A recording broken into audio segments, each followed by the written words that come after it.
So, we're back.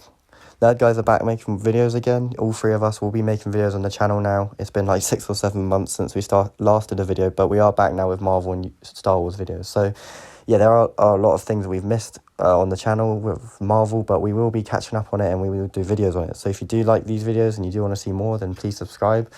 And yeah, let's just get into today's video. And today's video is going to be about Ant-Man and, well, Quantumania, I guess, and a bit of Endgame theory mixed together. So obviously, as we know, Ant-Man in Avengers Endgame, he was stuck in the quantum realm. At the start of the film, he was stuck in the quantum realm and in a time vortex. So for him, that was about 5 hours. But in the main timeline, or the main on Earth, it was for them 5 years. Obviously, time works differently in the quantum realm. So it wasn't that bad for him, but when he came back, the pain did hit him of seeing everyone on Earth, well, half the population gone. And Kang orchestrated a lot of things in the MCU. He remains, we've seen how big of a villain he is and how nasty he is, and we know that he has orchestrated a lot of things in the MCU, and I believe that he did orchestrate Ant-Man. He did help Ant-Man get out of the quantum realm in Avengers Endgame. He made that rat do what it did when it hit the button and helped Ant-Man get back from the quantum realm, because Kang needs Ant-Man. He needed him out of the quantum realm to help Tony Stark, to give Tony Stark the idea of time travel, to give him the idea of going back in time and getting the Infinity Stones, which Tony Stark thought was stupid at first, but Tony then, started to work on it. He's very smart, has big brains. He has a big brain, so he started to work on that, and he started to figure out how to do stuff like that. Professor Hulk did try and do that at the start, Smart Hulk, with Ant-Man when they sent him back in time, but it didn't really work very well. And then you had the smarter one, I guess, in Tony Stark, who actually completed the time travel machine, or what he needed, the invention. He did that and he completed it. And that was due to Ant-Man giving him the idea of time travel and giving him the idea of going back in time and getting the Infinity Stones, which then gave Tony the idea to execute it. He executed the idea that Ant-Man had, and which Kang needed in the future, because in the 31st century, we learned that he was a scientist. Kang, or He Remains, was a scientist in the 31st century, working on time travel and working on things like that. And without Tony Stark's inventions, he wouldn't have been able to do that. He wouldn't have been able to work on the time travel and these inventions that Tony Stark made, because obviously Kang needed that, so then he could become who he is today and who we saw He Remains was in Loki. And Tony obviously got killed as well, and I believe obviously he died after he snapped in Endgame, and I believe that was orchestrated by Kang as well. I think obviously we see in every timeline that Tony is supposed to die. We see that in What If as well. We see that he is supposed to die in every timeline, or at a certain point in time.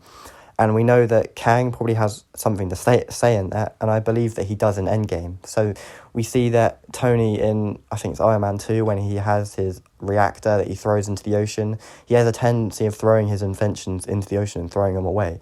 And Kang, obviously, I guess, orchestrated it so he died and couldn't do that and couldn't get rid of these inventions that he needed in that timeline. So then He Remains could obviously become who we see in the MCU today and in Loki. So yeah, I think Ant-Man, as we see in Quantumania, he has a big and a massive role to play in the MCU in the near future, and in the past as well. He, in the multiverse saga, he's played a big role in that. As we see, he had the idea of time travel because of the quantum realm. Tony knew a lot about the quantum realm. He knew a lot about time travel, I guess, as well. He knew a lot about a lot of things in the MCU, but I don't think he would have thought of that idea, because he was blinded, because he wanted to have Morgan and he wanted to have Pepper, he wanted to have his family. But he also wanted to bring back Peter and everyone else who was gone from the snap. So I do believe that Ant-Man was the main thing that that He Remains, or Kang, needed for this to work, for Tony to build this invention that Kang needed in the future of the MCU to obviously then become the conqueror he is, become the leader of the timelines that we see in Loki and what we're going to see in Quantumania. And I wouldn't be surprised if in Ant-Man and the Wasp Quantumania we learn that, or Kang tells Ant-Man that he was the one, he made him get out of the quantum realm the first time in Endgame. He helped him get out that time, and then he needs his help, and now as a favour, I guess, he wants his help, because we know that Ant-Man, well, he sort of blackmails Ant-Man, and he says that he will give him more time with Cassie, so he'll probably take a variant out of another universe of Cassie and make her young and put her in that timeline, which is a bit weird, but, you know, it's obviously just him blackmailing Ant-Man and making him do things that he needs him to do and wants him to do, so then Kang can get out of the quantum realm, so then he can be the conqueror that we see, well, in a lot of Marvel projects and products that we've seen in the past. But this Kang is very evil. He's going to be such a badass in the MCU, and I cannot wait to see him in Quantumania and Kang Dynasty and everything else that we're going to see him in, because he is going to be a big villain, and I can't believe he's going to be a bigger, badder villain than Thanos. So yeah, I can't wait to see what Kang's going to be like in Quantumania.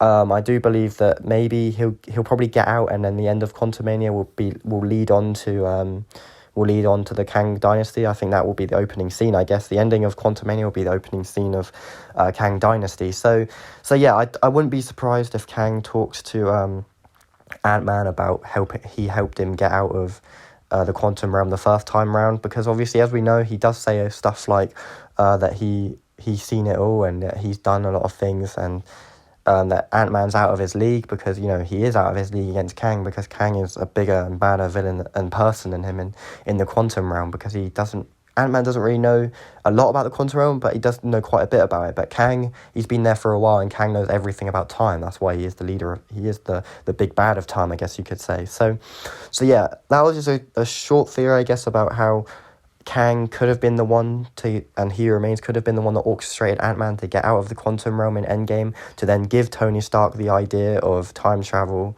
for then what Kang or He Remains needed in the future to build on.